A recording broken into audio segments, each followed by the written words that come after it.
and welcome back. I'm here with my friend Tracy. I'm here with my friend Amber.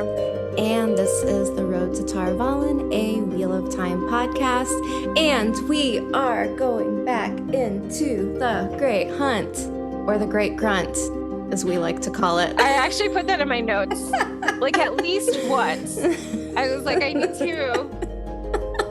It's just so funny. And in some ways, really, really appropriate.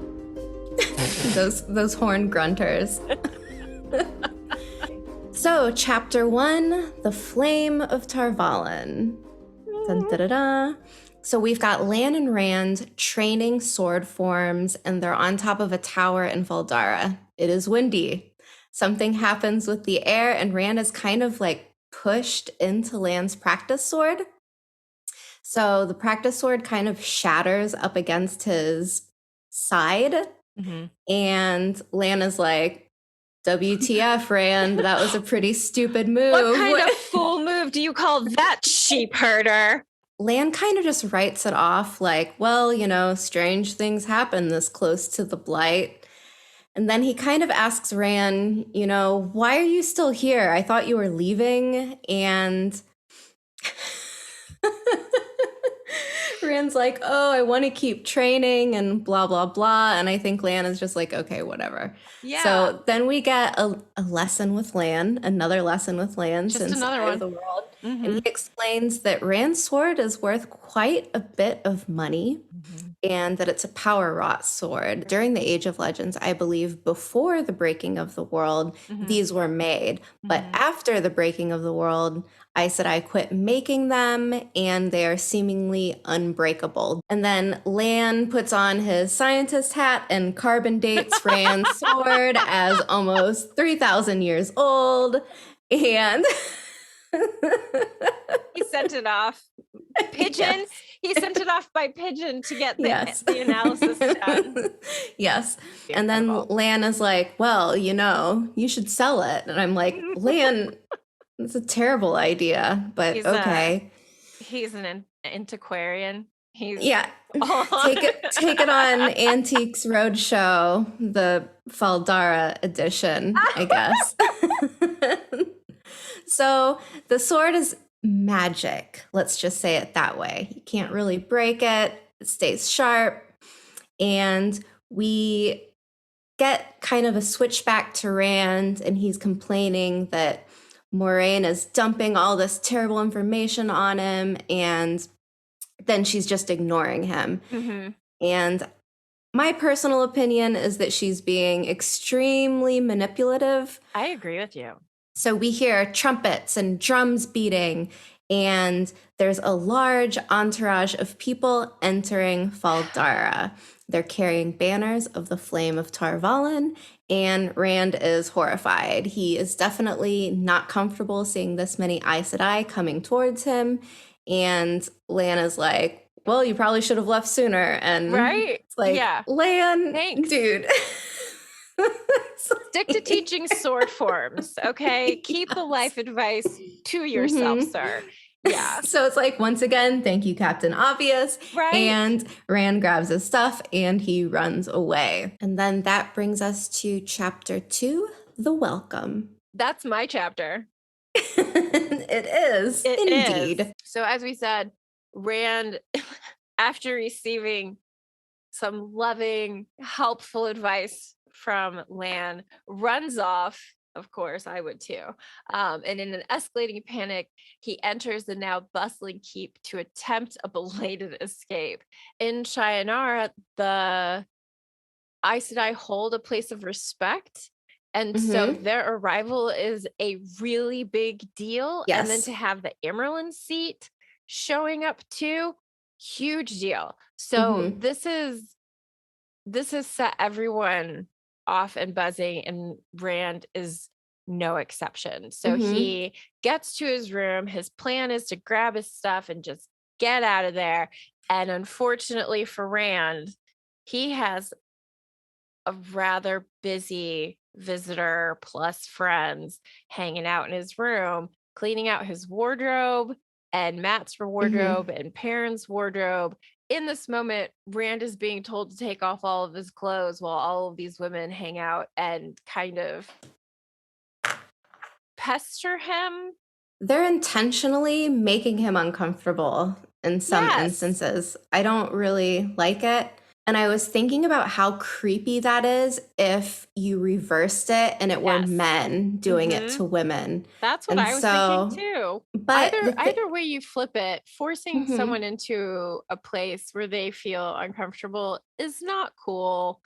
but Like, at the same time, these are their culturally accepted norms. And for the exactly. outsider to feel embarrassed, Mhm. should they have to change their whole way of living just to kind of make someone feel comfortable? So it's, it's kind of like a circle where It at one point I'm is. kind of like, like Mhm. kind of creepy, but then again, where it's like, well, this is just how they How they are. do And things. Yeah. yes, Yeah. but these are like serving women and maids and stuff. They don't have Yeah. time for this. They're probably just like, quit being a baby, get your clothes off. We got to get this done. The Amyrlin is coming. Just deal with it. Step Yeah. to it. Yeah. Get the straw out of your hair, farm Mm-hmm. boy. That's a really good point. I like that insight on it a lot. Um, the head woman, the Shambaya, is that right? Shambayan, I think. However sh- you want to say yeah, it. she's basically like a head housekeeper, and Randy even Mm-hmm. kind of like he says that he's like, I think about her as the head housekeeper, only the house is a fortress slash palace and she has scores of servants at her command. So these women, they heckle Rand manages to get them out of his room. He changes, but all of the clothes, like all of these clothes that has been gifted. This is quite a treasure trove of clothing. And then on his cloak, where like a person's house sigil would be, Mm-hmm. has been embroidered a dragon. This does not make any sense to me. Why are Mhm. they outing him? I don't Why? understand. That's exactly what I wrote down in my notes is like, is Moraine outing him? Because he definitely has that moment where he's like, Mhm. is this a gift from the lady Amelisa? Or is this something that Moraine had a hand in making happen? Rand takes this shortcut on his planned route of escape and he gets to see the welcoming ceremony. He does have this moment when he's in the courtyard where he feels as though the Amyrlin's eyes are on him. Um, but he tells himself it's just his imagination. Why would she notice him? So after this potentially foolhardy detour, Rand arrives at the stables where the groom greets him as though he were nobility. And he has the AL, the all in his hand, Mhm. in his name, Randall Thor. And Lan has this, and in the Borderlands, this indicates a king. And so this has caused all kinds of bowing and scraping to Rand among the servants. He asks for his horse to be saddled up. And Tima is very sorry. He's very, very sorry. But there has been an order that's come down. The gates cannot be opened. They are now guarded, and no one can leave without permission. This news basically causes Rand to run. What else is he going to do? And so he takes off knowing that shortly the Amyrlin Seat is going to be looking for him. Um, Dun dun dun. So, chapter 3, Friends and Enemies. Rand wants to get the heck out of Fal Dara. He is making his way from gate to gate. This one gate that he's at, he's greeted by two guards, Ragan and Massima. Hello, Massima. Massima won't let him through the gates, and all the other gates are guarded. Rand wonders if it would be better if he were just gentled and just got this whole thing over with. He feels trapped. He also feels he's being watched and he's worried he might already be going mad. hmm. He goes into a storeroom to find Matt dicing and gambling and hanging out with Perrin and Loyal. And Of everyone, course. Of yeah, course. everyone notices his fancy clothes. And Rand says the Amyrlin is here so that he needs to go. They don't know he can channel, so they don't understand why the Amyrlin would give a crap who he is. Mhm. And he's kind of just like getting aggressive at this point. So we've got Rand in this really dumb but understandable attempt to push everyone away from him. He wants to protect them. This is a thing. This is just Rand's nature. But I really hated reading this part, especially when he snaps at Loyal and just like, what did Loyal ever do to you? Right. So they all kind of leave. Rand leaves, and on his way out, he runs into Egwene. And this is interesting. She tackles him to the She ground tackles him. and then reads him to filth. And she's like, I know what you just did, and I know why you're doing it. And I then don't like it. yeah, I'm just like, okay. So then he kind of manhandles her, and she's like, ow, my arm. And then she's like, I'm going to light your pants on fire. So we've got some pretty foolish behavior on both parts. She's kind of understanding, but he's explaining to her the situation that he's in. So she agrees to hide him, and she's like, I know just the spot. Mhm. All right. You can't see my face. Is that what you have to say about that? Yes. She takes him to the dungeons to hide him, and it is revealed that she has been visiting none other than Pt.1. It comes to light that the men guarding Pt.1 are becoming increasingly more and more ill-tempered, as Mhm. are the other men in the cells next to Pt.1. Mhm. So Fane starts upsetting everyone. He seems to see Rand in the dark, which is creepy. Mhm. And he's saying things like, the battle is never over, and soon Fane will be free, and Mordeth knows. Mhm. And just being really cryptic. And Egwene and Rand are kind of like, yeah, let's get out of here. This is a little bit much. Mhm. And so Egwene tells Rand that she has a better hiding spot in mind, Mhm. and this will be the one place they never look for him, and it is the women's apartments. I did think that the tackle from Egwene was funny and potentially unnecessary. It's like, okay, like, are you going to try out for the Tarvalen rugby team? Right? Like Blue 42! Boom. is this how they do things in the Two Rivers? This is what Marin taught Yes. her. She Mhm. used to do it to Bran all the time when they first got married. Bran Elvier! How dare How you many times have destroy I this told whole you? how dare you destroy this wholesome idea I have of Marin Alvier in my head?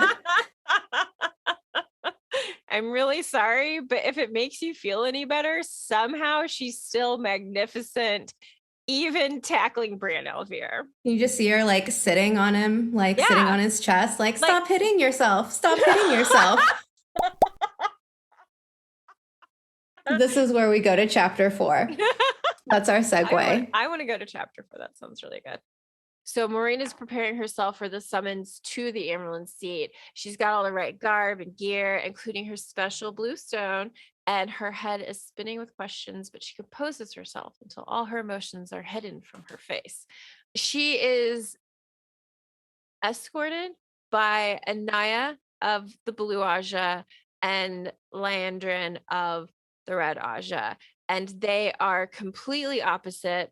Anaya is warm and welcoming and a bit of a chatterbox, but not in an annoying kind of way.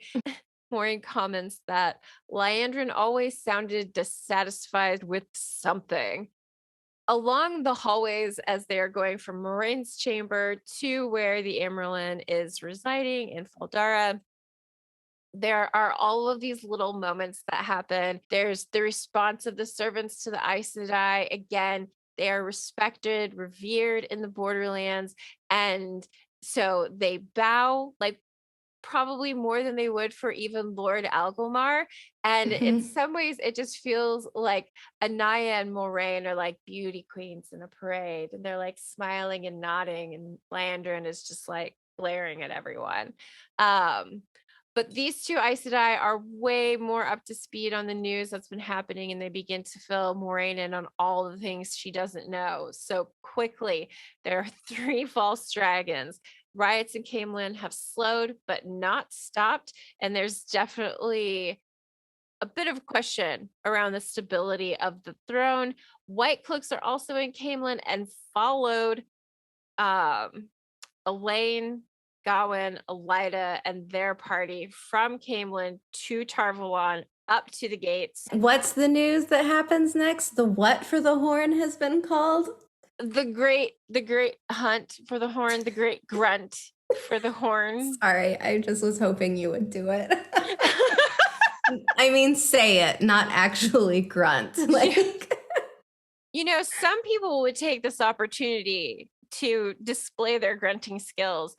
I am not that not person. me, not No, I, not no, us. no. You may hear me snort occasionally when I laugh, but intentionally grunting, probably not. Anyway, grunting for the horn, grunting for the horn, which is so funny because Moraine's walking with them and she's like, I know where it's at. I guess I can Right, tell you guys, right. but okay. So yeah, so this has happened, and this is the first time in 400 years that the Great Hunt for the Horn has been called. The Aiel and Sea Folk are acting up, and that is definitely noteworthy. And Exciting stuff. So much yeah, exciting stuff. like they're looking for the Sea Folk are looking for their core more, but they don't talk about it. And the Sea Folk sisters in the tower, they won't talk about it. Koramor and the Karakan. Karakarn, Karakarn. whatever it is that the Aiel call their The corn car. yes, the corn car. Oh, he comes, Rand, the corn car.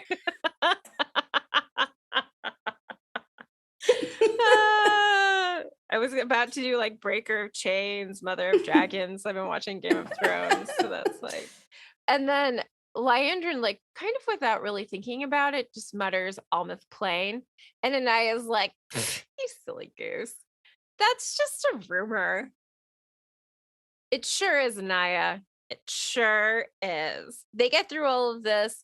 They bump into Lady Amelisa. Maureen is so charming in this moment, and it absolutely Loved this part. Loved right. it.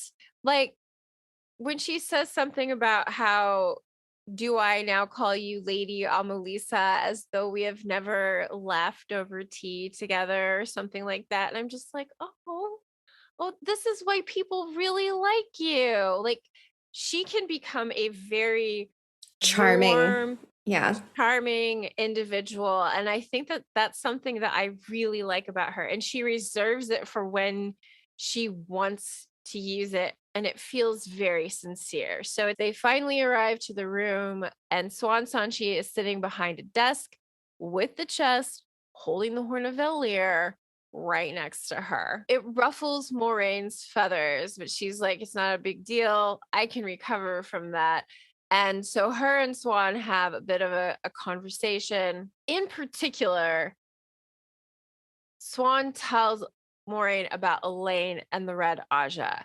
Moraine goes, well, I've found these 2 girls and I've seen Elaine, and her and Egwene are comparable, but Nynaeve is just gonna blow them out of the water. Like Her exact words were, compared to the candle of Elaine and Egwene, Nynaeve's channeling capabilities are like that of a bonfire. exactly. And this is where I get so high. I love this quote. This was one of my contenders. Yeah, for today. Yes. Moraine is like, chill out, Swan. It's going to be okay. I have these girls. And then Swan is like, no, there's more. And she tells But Moraine, wait. yeah, There is more. hold on. For some odd reason, the greens and the reds have started working together. And this is baffling to pretty much everyone because they have not worked together in the last 1,000 years. And what has commonly happened is that the blue and the green are pretty much lockstep when it comes to what they choose to do and how they choose to do it. So this sudden almost switch of alliance inside the White Tower is a bit unsettling because it's pulling, I mean, really, it's pulling power away from the blues. And Swan tells Moraine that it was brought up in the tower, and at the moment I don't remember who brought it up, but that they shouldn't take two sisters from the Blue Aja because both Leanne and Swan were from the Blue Aja, indicating that she would be partial to her Aja as opposed to being the subjective individual that she's supposed to be. And so they actually had to fight to get a full group of people in this party. Yes, thank you. So this actually really shocks Marin. Like she's heard some things already, but this goes against like custom from centuries, and so she's pretty shook up by this. Swan asks Leanne to leave the room, which would make it so that Moraine and Swan are by themselves, and this very rarely happens. The keeper is generally always with the Amyrlin and in on all of the secret hush hush discussions. But the moment they are alone together, they hug each other, and it's said warmly, and I love this. So Swan and Moraine have this moment of reconnection, of friendship, and then they basically dive into the meat of the matter, which is the Dragon Reborn. And Swan's comment is something along the lines of, if any of their sisters knew what they were doing, they would be stilled, and they might be right to do it. And that is where chapter 4 ends, with this very ominous, we're doing behind the scene things, you know what I mean? Yep. So yeah,